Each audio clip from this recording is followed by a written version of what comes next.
বাড়ির বউদের রান্না খাওয়া বাদেও যে কত কাজ থাকে সেটা একমাত্র বাড়ির মেয়ে বউরাই জানে।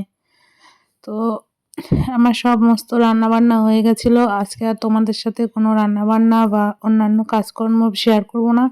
আজকে তোমাদের সাথে শেয়ার করব এক্সট্রা যে কাজগুলো আমি করে থাকি টুকিটাকি সেইগুলো। তো হ্যালো এভরিওয়ান, কেমন আছো তোমরা সবাই? আশা করছি সবাই খুব ভালো আছো আর সুস্থ আছো। আর এই সিজনটা না খুব খারাপ, হঠাৎ করে ঠান্ডা পড়ছে, প্রত্যেকের খুব সর্দি কাশি হচ্ছে। আমাদের বাড়িতে তো সবাই প্রচণ্ড অসুস্থ।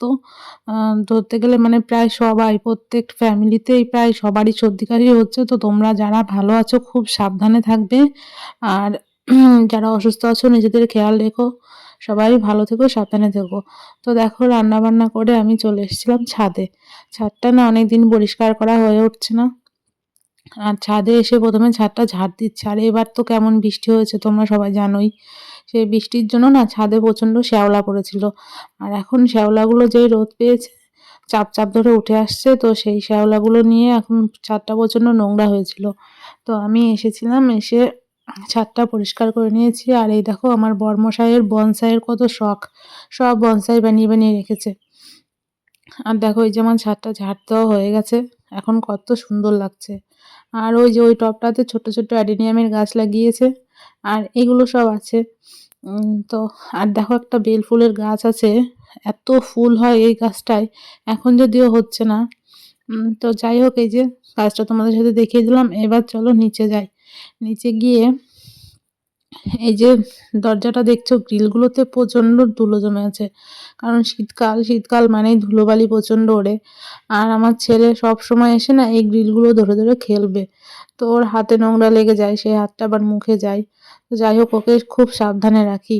তবুও না খুব অসুস্থ হয়ে গেছে। আর ছেলেটা আজকে খুবই শরীর খারাপ, আমার কিছুই ভালো লাগছে না ওর। ঠাম্মির কাছে ছিল, আর আমি ভাবলাম এই কাজগুলো তখন করে নিই। তো আমি খুব তাড়াহুড়ো করেই করছিলাম কাজগুলো, কারণ হচ্ছে ছেলেটাকে স্নান করাতে হবে, আর এটা রান্না খাওয়ার পরের ভিডিও। তো সেই জন্য আমি খুব তাড়াতাড়ি করে গ্রিলগুলোকে মুছে নিচ্ছিলাম। এখন মানে তোমার অত টাইম নেই যে আমি টুকটুক করে কাজগুলো করব। যখনই একটু ফ্রি টাইম পাই তখনই আমি কাজগুলোকে সেরে নিই।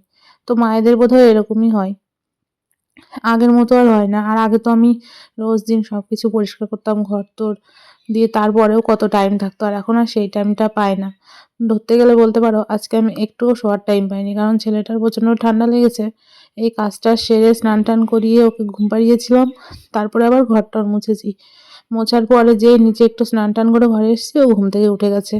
আর তারপরে আর ঘুমায়নি, জানো তো? সারাদিন খুব কান্নাকাটি করছিল, এটা ওটা দেখাচ্ছি, ঘুরে নিয়ে বেড়াচ্ছি। এভাবেই রাখছি, আর কি করা যাবে? বাচ্চা মানুষ, নিজেদেরই এত কষ্ট হচ্ছে, সেটা তো বুঝতেই পারছি। তো এই যে চলে এসেছিলাম তারপরে ঘরে। ঘরে এসে জানলাগুলোকে পরিষ্কার করে নিয়েছিলাম আগেই। আর এখন দেখো খাটটাকে পরিষ্কার করে নিচ্ছি। শখের খাট বানিয়েছি, কিন্তু এখন বুঝতে পারছি কত জ্বালা। এই যে ডিজাইনগুলোর ভেতরে ভেতরে পুরো নোংরা জমে থাকে, তো সেগুলোকে একটু একটু করে করে পরিষ্কার করে রাখতে হয়। আর কাঠের খাট নোংরা জমে গেলে একদমই ভালো লাগে না দেখতে।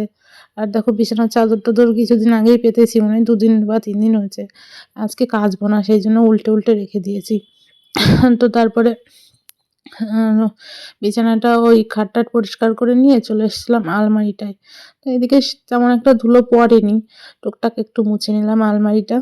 আর এই আলমারিটা জানো তো আমার বিয়ের সময় আমার মামা আমাকে দিয়েছিল। সবগুলো আমার পছন্দের জিনিস। এই সমস্ত কাজ-টাজ করে আমি চলে গেছিলাম স্নান করতে। স্নান-টান করে এসে তারপর ছেলেকেই সারাদিন টাইম দিয়েছি।